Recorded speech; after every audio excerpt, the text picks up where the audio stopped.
wasn't all that surprising that Lesnar kind of just came in and dominated.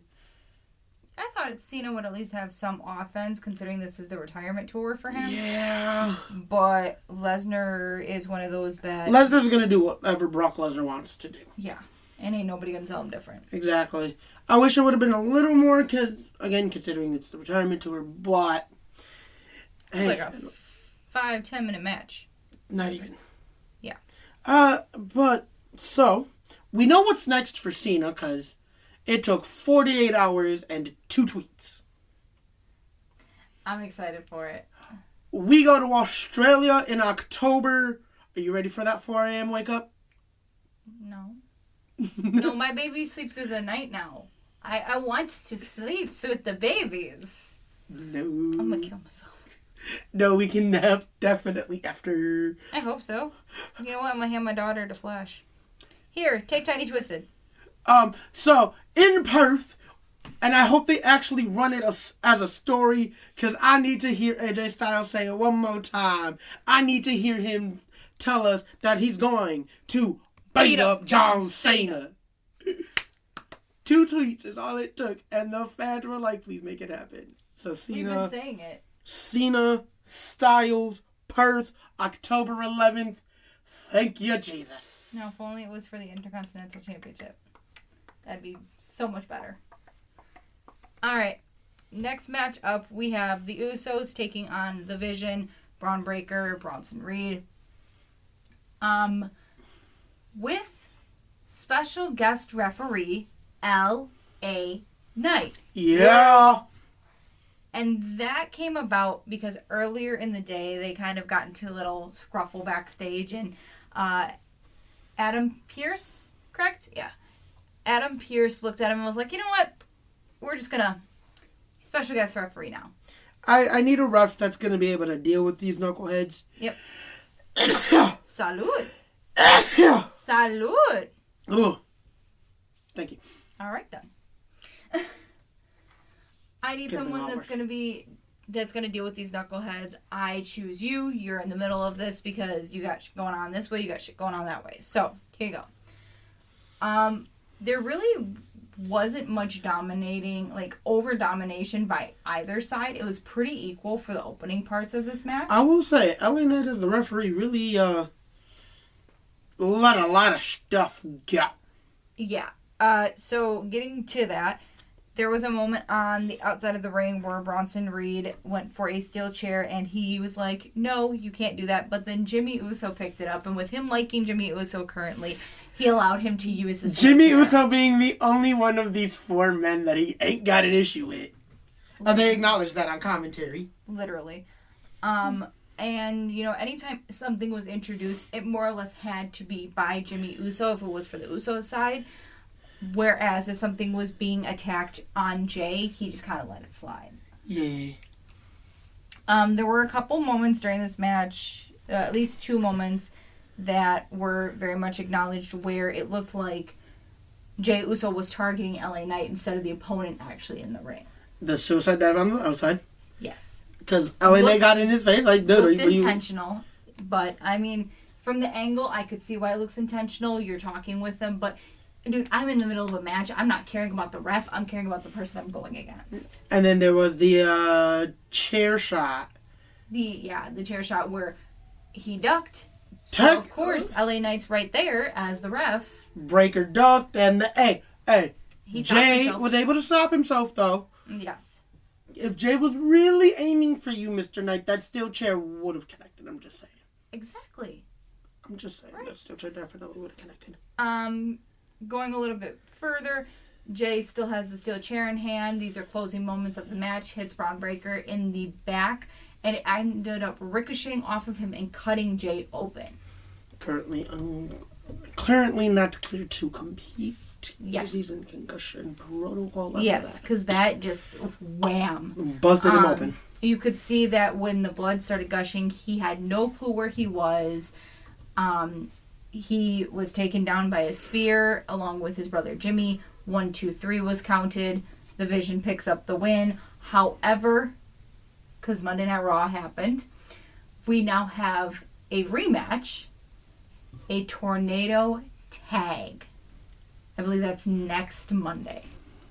So I'm excited to see that because now really anything goes. Yes. And without there being a referee that just doesn't care. And I think, personally, I love that they gave the win to the Vision then, but I would give the Usos this win. Me personally.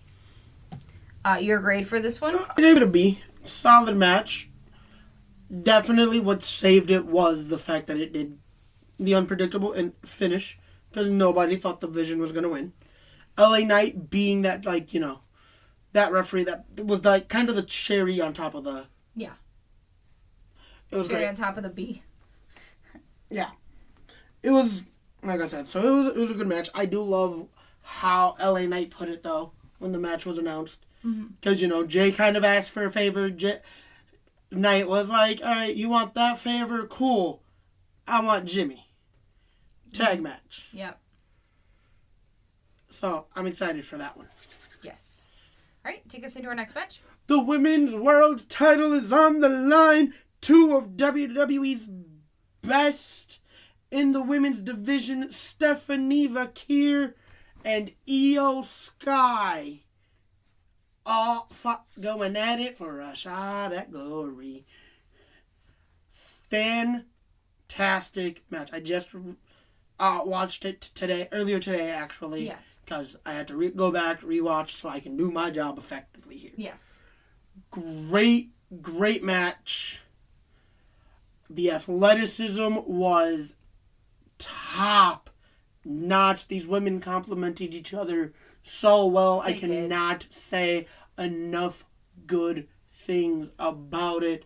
I mean, looking at, you know, socials, everybody saying, you know, this was the match that, you know, kind of saved the show from being truly average. I can see why it's getting such hype. Yes.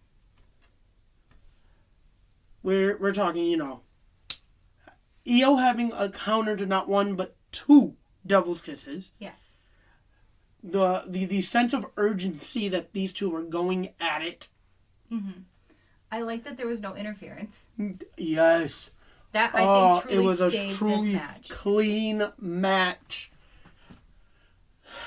IYO, them attacking the knees. Yes. Because IYO, I want to say it was IYO that hit Stephanie with the corks, like the dragon leg, whatever, in the corner.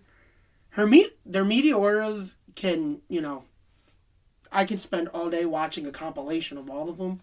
Yes. You can't tell me they weren't pretty.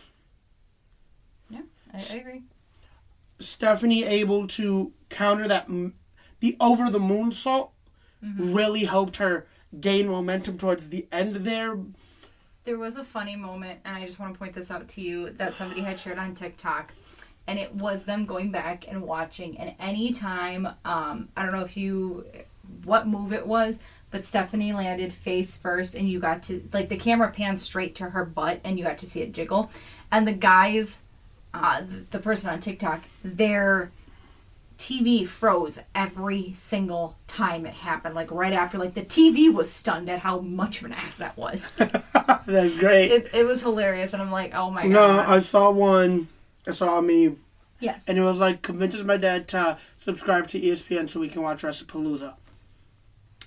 What's on when he walks into the room and it's Stephanie hitting IYO with the Devil's Kiss. Oh my goodness, yes. So beautiful. It just zoomed in. So I was like, yep. Yeah. That'd be the one way to get dads to watch it nowadays. I'd say so. Nowadays, especially. But picking up the win after hitting, I want to say they call it the spinal tap? I think so. That like corkscrew that she hits off the top rope. Yeah, I think so. After hitting that, picking up the 3 count, Stephanie Vaquer becomes your first Latin American born women's champion. Beautiful.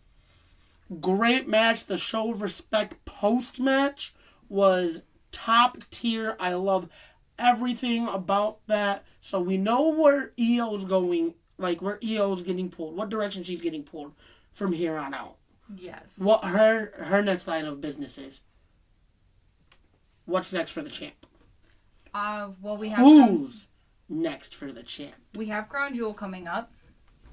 So that'll be the first actual match as champion that she has. I don't see them putting her in any title matches right now. Personally, that's just me. I see them waiting past Crown Jewel to have her really defend it. But her Crown Jewel opponent will be answered this Friday, whether it be Tiffany Stratton, whether it be Jade Cargill, or Nia Jax. Because they have that triple threat for Tiffany's title. Who do you see coming out of that one? Ladies and gentlemen, WWE runs specifically on a certain person's time. And after this SmackDown, if you want a good match, it's going to... SmackDown and the rest of the division are going to continue to run on Tiffy time. Okay. I feel like they'd complement each other very well. They would. I can really see this being another, yes, one of these. Top tier It's match. going to be... Especially if there's no interference in it. Top tier match. The only other one that I could see coming out of this with the win, especially if, again, you're trying to draw for Crown Jewel, is Jade. Okay. I do want to say, before we jump into our next match, a extra congratulations to Stephanie Vaquer, because last year was when she debuted, and the fact that she has won the NXT North America's Championship, she has been NXT Champion alongside being NXT North American Champion, and now World Heavyweight Champion in just a year, shows really where she is in the company. That shows the faith that they have in her in the company, the type of athlete she is as a whole, and the type of person she can be for a company. Let's look at some of her past work outside of WWE. She's really big. She didn't earn that name La Primera for nothing. Mm-hmm. I know. She has truly been that girl that if you want to build a company around, You build it around her. you build it around her. So your grade for this match? A+. A+. Perfect match. Go back. Rewatch it. If you have friends that aren't wrestling fans and you need to get them into wrestling, especially women's wrestling, this is the match you show them. Yes. All right.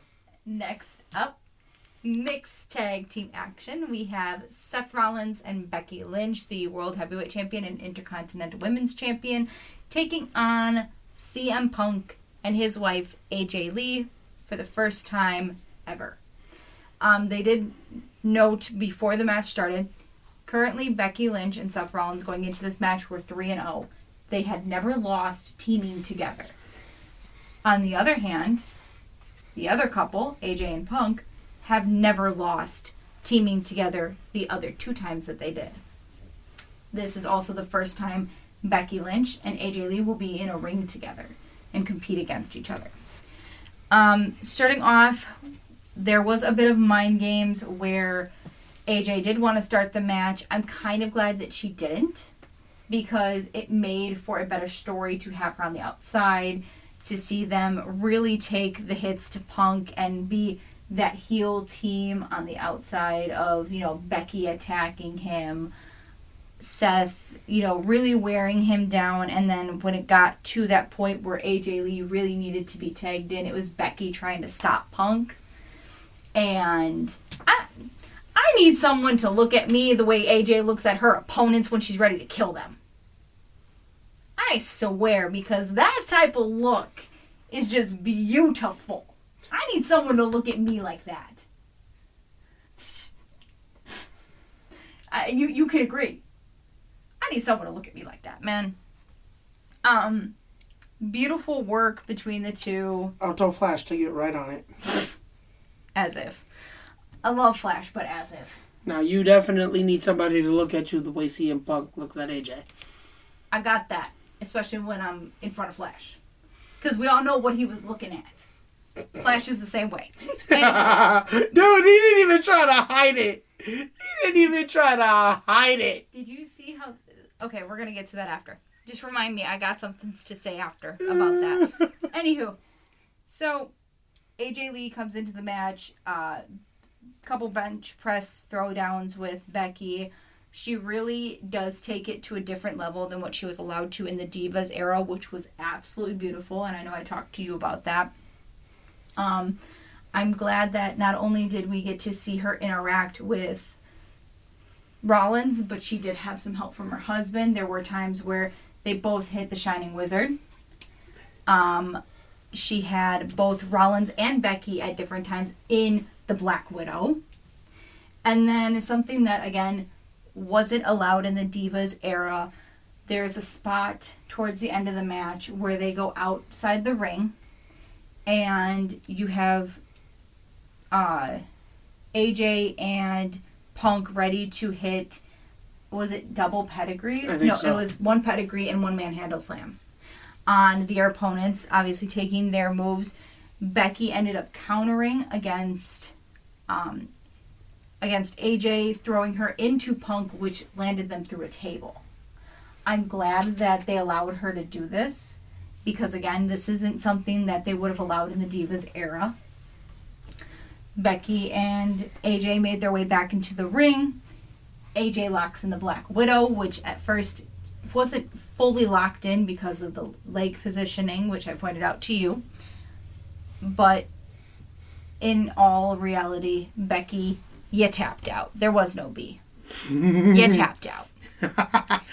Dude, no. Her going at referee Jessica Carr. Talking about, there was a B if you look at the unedited footage. And Jessica Carr, Becky, you tapped out. And everyone is saying it. Because that's been Becky's thing. I'm the greatest women's wrestler alive. And I'm not the only one that's saying it.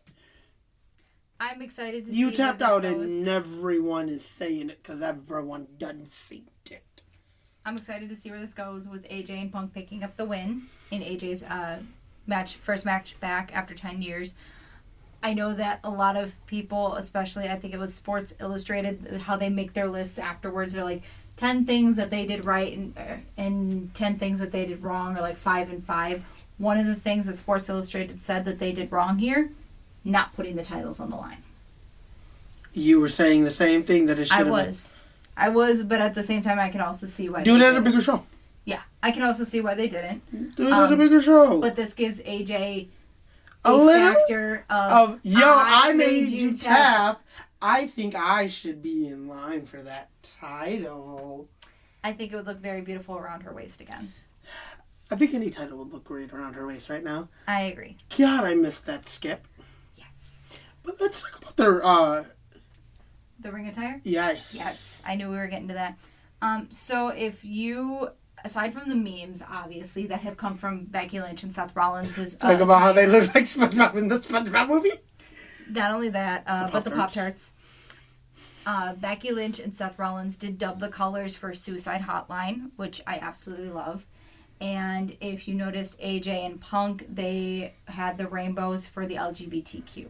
I will say, I love that WWE's letting a lot of the superstars have a hand in that and really touch and acknowledge a lot of these things. Like, you saw it, I want to say like a year or two ago, LA Knight, before one of his matches came out, started talking about how men's mental health mattered. Mm-hmm, yes. We, in Milwaukee, got a therapy chant started. Only in Milwaukee. Only in Milwaukee, I could see it. And then it followed.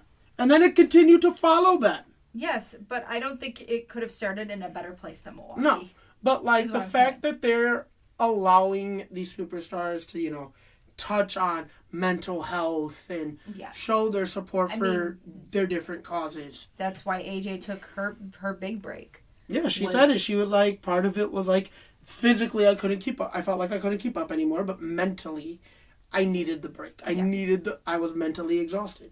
I needed help with what I was battling inside, and that's great for people to hear, especially if you've loved AJ for as long as Especially you if you, like, as a wrestling fan, being able to hear that yes. is something truly inspiring. Mm-hmm. But you did say you had something else you wanted to tell me. So if you watch, there's a footage that a fan shared of Punk and AJ walking back up the ramp afterwards, where he's got his hands out, like fakely trying to grip her butt as she's walking up, and it's absolutely hilarious. And the caption read, AJ got Punk out here looking like a fool. Or acting like a fool. And it was just, it's so cute. Seeing Punk get to be himself, like a husband. Getting to see him be a husband, getting that little bit of insight of what she deals with at home. Yes. His silliness, his goofiness. Oh, I love it. Great. I love it for Phil and AJ, honestly. Dude, honestly.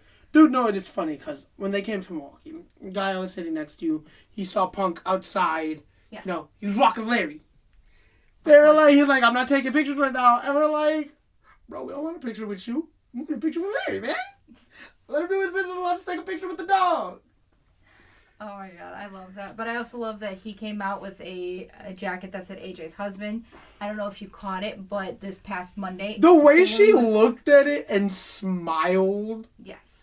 And then Bayley, when she made her return, was wearing an AJ shirt. Just like AJ was wearing a Hugger shirt when she left the company. Yes. Because it was right before Bayley's come up. Yeah. And that was her way of saying, you need to bring this woman up. But if you watched Monday... Bayley was also wearing the AJ's husband jacket. So everybody's like, it's canon now. They're married. I'm okay with it. I need your grade for this one. His grade was a B. I think there's a few things that you could have done better. Okay. One of them being, pacing was a little off at times. Yeah. Because it did get a little awkward, I think. AJ having the ring rust. She didn't have as much as She didn't have as much as you would have thought, but you can definitely tell like she's still kind of getting used to the way things are done now versus when she was here 10 years ago. Yeah, it's a lot different. Getting used to your opponent, that first time opponent. Sometimes it takes a few times, and you could tell right here. This is where there's one of those moments. I also just feel like they waited too long for the AJ pop. For the AJ moment. Okay. Like, when you're watching that match, AJ didn't really seem to get a lot of combat time. No. But at the same time, I think it was perfect for her being It was, gone but again, I think they waited too long to pull the trigger on the hot tag. Okay. Because I don't think you really... Because she got the hot tag, and then... Even then, it was everything with everybody all at once. AJ didn't really get to that one-on-one time with Becky in the ring. No. Like I would have liked to have seen. The initial hot tag that we did get, the ref never saw it. Exactly. So, I feel like you could have given AJ a little more time. Just AJ and Becky. Yeah. But I get it, because the heels. So, again, I felt like you did her almost a disservice. This is going to be a little weird for me to get used to because AJ hasn't been a face since her debut. Oh, yeah. Since, it wasn't until the 18 seconds with Brian that they slowly started to turn that knob and turn her from face to heel. I will say first off, yes, but post-show, her reuniting with Big E, Like, they got up there and she ignored everybody. Mine, come here. You've been the one I've heard you talk about me. Come here. The embrace, I get to see one of my best friends again. Because they have both stated they are super close outside of the company. That'd be like me and you. Oh, yeah. Honestly. I don't see you for 10 years. Best believe there might be some tears. There's definitely going to be tears. I know you. There's but definitely great, that great embrace. Again, this was overall a really good match. Yeah. I need to see what's going to be next for all parties involved. Oh, yeah, definitely. I'm excited to see where everybody's stories go. Mm-hmm.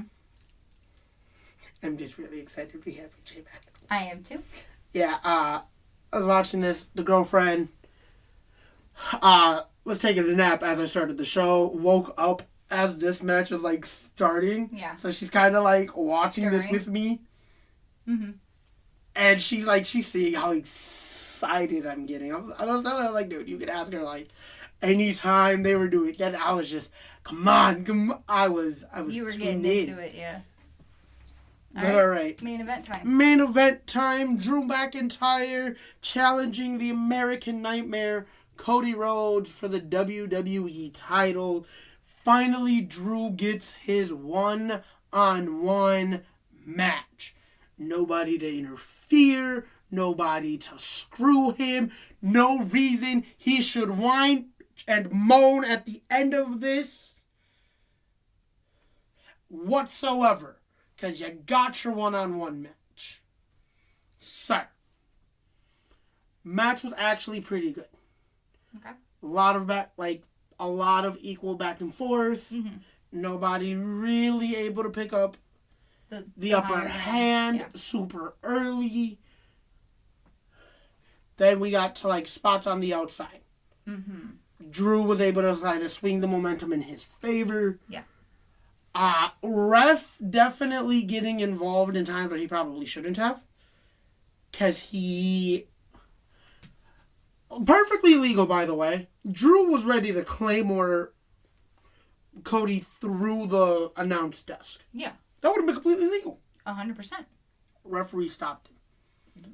And we're like, I agree with Barrett. Barrett, it's, on the table. What are you doing, my dude? That's legal. That's fair. It's that. It would have forced a disqualification. Right. After that little tidbit, Drew still goes for it. Cody's able to move. Drew goes through the table. Gets him back in the ring. He's finally able to capitalize with the Cody Cutter into the Crossroads. Yep. He was able to pick up the victories. Drew, you might have a little bit of complaining about the ref, but overall, no more whining and moaning. You got your one-on-one match. It was a fair one-on-one match. Good match. Mm-hmm. I'm going to say it with Barrett. The ref doesn't get involved when he does. Drew McIntyre's WWE Champion. I'll take your word for it. Unfortunately, this was the one match I didn't get to see. Go back and watch it. I definitely will. Like I said, good match. Mm-hmm. Could have been better. Your grade? C+. Okay, yeah. C+. It was literally just the predictability in terms of the outcome. Yeah, definitely. It had nothing to do with the pacing. But we all knew Cody wasn't losing. There was, actually, I was reading something, and it said that Cody Rhodes had requested to lose to Drew McIntyre. And it's funny, actually, because both Drew and Cody, from what I read. Now, this could just be rumors, somebody making something up. I don't have official, confirmation, but I guess Cody and Drew both wanted Drew to go over in the matter of Randy comes back and screws Cody. Yeah, I totally would have been for that. And can we see it happening? Yes. Yeah, it's the same thing I was reading, so, yeah. WWE, I guess, vetoed it. Let Cody go on. We now have Cody, Rollins, Yo. I'm ready for that. Oh, not only am I ready for it, but there's a moment. If you watched Monday. Yes. The watch. Mm-hmm. Remember the watch? Cody gave that watch to Rollins about 2 years ago now? Yep. And Cody has gone on interviews and states that it kind of hurts that he doesn't ever see Rollins wearing it. Becky's confirmed, he still has the watch. He just doesn't really like to wear it. Yeah. Net. Rollins playing a little bit of the mind games, hey, you remember that watch you gave me? Here it is. I'm wearing it. It's a very full circle moment, in my opinion. I loved the promo battle that they had because, Cody ending out that promo battle literally goes, I have 2 questions for you. Number 1, will this fight be alone? And number 2, out of the 3 matches that we've had, how many did you win? I hate to say it, but Cody does have the upper hand on him in this, and I think that this match between them is going to be nothing short of an A+, especially if nobody gets involved, because their matches and their chemistry were so beautiful. You're not wrong. When Cody came back at Mania 38, fantastic match right there. Yeah. Then they ran it back. I forgot which one. what was the match after. Mm-hmm. And then I remember that Hell in a Cell match. Yep. Which was, I want to say, that was the third match in that trilogy. I believe so. Where Cody wrestled with a torn pec. And still beat Rollins. Still beat Rollins, but again, the way they were able to, like, work off of each other, take care of each other, really feed off of each other. Yes. Everybody needs a good dance partner, and I'm sorry, but outside of Roman, Rollins' best dance partner is Cody Rhodes, and Rollins even admitted that. Yeah. If you go back and watch that promo battle, he told Cody, "You'll always be my number 2." Yeah. Roman will always be his number 1. Oh, definitely. Rollins, outside of the company, on interviews, has stated Roman is his best opponent, his best dance partner, best person to be across the ring from because they know each other so well. They have that chemistry from being together in the Shield, having been opponents here and there. Like, yeah, and I mean, I'm sorry, but plain and simple, you don't retire either of these men without that last match between them two. If either of them go on a retirement tour, kind of like Cena has, you don't end it without these two fighting at least once or twice. Everybody wants, those big opponents, those big names, those, like, key rivalries. Yeah. This is one that you renew if either one of them, when one of them decide to, And you don't even have to renew it. It's already still there. Rollins you still reignite it, I guess. Rollins still has an animosity. You put Reigns across the ring from Rollins, and he's ready to go. Oh, yeah. So you do that for these men, for these two, before they make that final cut. Otherwise, you've done an inservice to everybody. Oh, yeah. An injustice, sorry. Disservice. There we go. Hey, disservice, injustice. Same words. I just kind of mixed them. Yeah. It's a new word now. And only used for us. Of course. All right, guys. That does conclude Wrestlepalooza. We come back next for NXT No Mercy. Yep. You and Hex will be taking care of that one. We will be. Overall grade for this show was? Overall grade, I wanted to give it about a B. Okay. B minus. Yeah. Again, it could have been significantly better. Could have done without all the damn ads. I agree. But overall, it was a good show. Getting to see Pat McAfee come back was beautiful. Yeah, even if it was for only a few matches and not the whole show. Yes. I would have loved to have heard him call that that mixed tag match. I agree. All right, and with that, we are out. Laters.